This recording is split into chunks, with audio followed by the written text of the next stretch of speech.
this is not a substitute for medical advice, but if you do have muscle or joint pain associated with walking or running, I recommend looking at your stride and your posture if you haven't already found a solution. So first, take your normal standing posture. Just find somewhere to stand and stand there. Does it feel comfortable? Like, is this how you would stand if you were chatting with someone, like on the corner of your street, your neighbor, or standing around in your kitchen talking to your family? Like, if you were just standing and talking, is this how you would stand? And yes, for some of us that might be extremely slouchy, but go for, standing on 2 feet. Let's pretend you're not tired yet, okay? And I just want you to notice what your natural stance is when you stand on 2 feet. You may have one foot that's a little turned out or a little turned in or a little bit ahead of the other one. I just want you to make a mental snapshot of where your feet want to be. And if you need to kind of stand here a minute and kind of figure it out, take that time. Once you know what your feet do in a candid stance, I want you to start marching in place. And don't look down at your feet. Don't do it in the mirror. I don't want you to see what your feet are doing. So your job is just to keep marching for about a minute, maybe longer if you need to. But in the course of that minute, your feet may travel. So keep marching with me. Let your arms swing.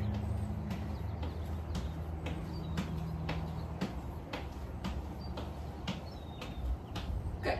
Stop. Look down at your feet. Have they moved from where you originally had them? Okay, so did one foot end up really far in front? Did one foot end up very turned? Did both of your feet end up facing that way and you were facing this way? Okay? Wherever your feet travel to, that's a clue as to where you may have an asymmetry in your posture, a muscle imbalance, a stride length imbalance, right? By stride, I mean how far out in front does your foot go from your head when you're walking or running? The exercise we just did, marching in place, is actually not that far from what your walking or running stride cadence should be, meaning the number of steps per minute, right? You should be almost like you're pedaling a bicycle. Because if you start grabbing and pulling the floor, that is essentially the same mechanics as walking on stilts. You're grabbing the floor and you're pulling the floor with your leg. Walking and running mechanics are actually more like pedaling a bicycle or a wheel, or you can picture this is water and there's a big log and I'm pedaling this log that's spinning in the water. I think they do this in some crazy competition I can't think of, but you're trying to keep the log spinning, right? And I'm not doing a very good job because I'm trying to stay in the frame, but you would need to be vertical if you were moving a log in water. Because if you bend forward, splash. You fall backward, splash. You have to be vertical and your pedaling has to be symmetrical, okay? So we want to break your habit of overstriding, but first we need to make you aware of it. So if you did the test, you looked at your feet, you marched in place, you stopped, your feet have traveled. The foot that's in front is likely the side that you have the biggest overstride. You may do it on both legs, but you'll probably have one side that does it more, okay? That's gonna mean it has a heavy heel strike, and it's gonna mean that the heel strikes hard and the forefoot slaps hard. That's not happy for your plantar fascia. It's not happy for your ankles, your Achilles, your knees, your hips, and it's not happy for anything. In fact, it's also pulling your head down and forward every time so that when you land, instead of the weight being, boom, shot up through all of your load-bearing joints and equally distributed, boom, you get this lock into your shoulders. You're gonna lose a lot of the rest of your stride is gonna fall apart too, like your arm swing, okay? So multiple reasons not to overstride and multiple ways to find out how you are striding, how to fix it. So we did the marching in place to see if your feet travel. Now we're gonna see the direction your knees point when you pick your foot up off the ground. So if you look right there, I have 2 yoga blocks on the floor. I'm gonna stand with my toes right up to the edge. And I want my feet pointed straight. And by straight, I mean about 1 fist distance between your big toes and a slightly turned in so that your first toe and your second toe point straight ahead. Go right into the wall with that. If you don't have blocks, just measure about 10 inches. Maybe you need to put a piece of tape on the floor because it needs to be a straight line. Drive one knee into the wall, put it back down. The other knee into the wall, put it back down.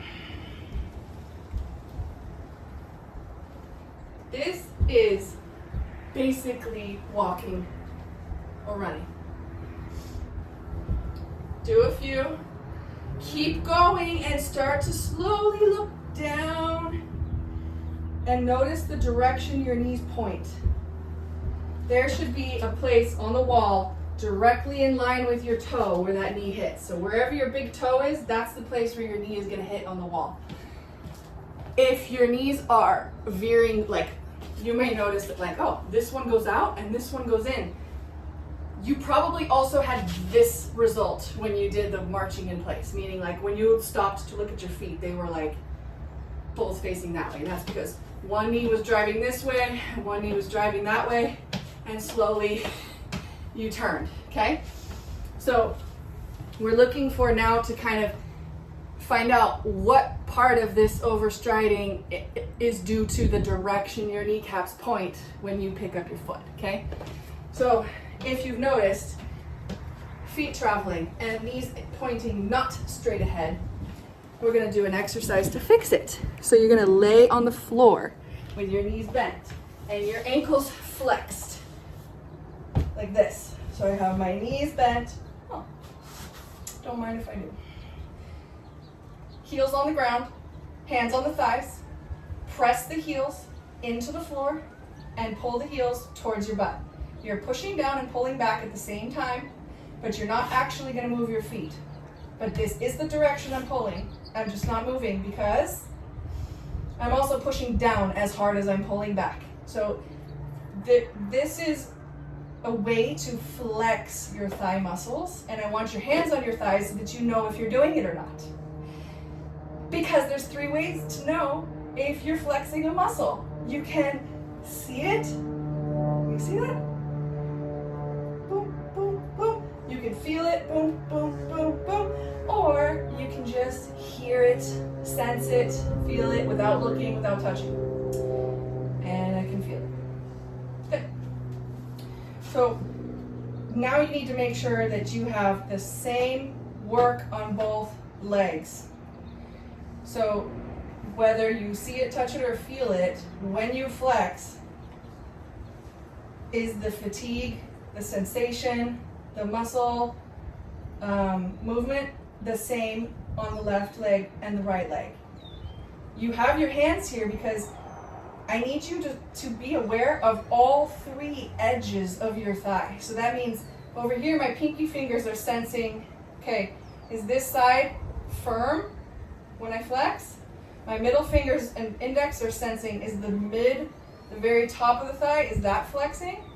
And then my thumbs are here to tell me if more of the inside edge is flexing, okay? And I don't mean like inner like groin, it's not an adductor press. I'm talking like the type of flex that moves your kneecap and flexes the 3 heads, right? Well, there's 4, but 3 that you can really see. Heads of the quad muscle. So there will be a quad that doesn't fire as quickly. You don't have quite as much control over it. There's one section that doesn't work as well. That might be the case on both or just on one, but you need to find asymmetry. And then you need to use the test as the exercise. So keep going. And go, okay, I just need a little bit more firmness, right? On this inside edge. And if you're thinking about it and you're talking to it and you're touching it and you're flexing it, it's only a matter of time before it actually does it, and it will do it. Notice what the side that does it better does. You have mirror neurons in your brain that are watching what one side does so that the other side can copy it in case of injury. And that's exactly what's happened. And you're going to use the tools your body already has to fix it. And that is your senses and your muscle control. So keep flexing. I need 60 reps where you have verified that you have the right muscle work. That means you have the same power, the same effort, the same engagement, the same change in muscle size, the same areas of the legs are all the same right to left. Now go back to the wall.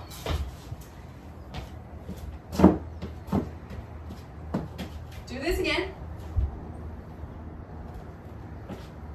If it worked and you fixed anything, your knees will point more straight ahead. You won't have to try, you won't have to babysit them. They'll just both point more straight ahead. 2. Do this test again. Stop, look down. Did your feet travel? Okay? They should travel less. They should end up more straight ahead at the very end. If you got none of that, like it didn't fix anything, meaning you still have one or both knees pointing to one or both sides, not straight ahead.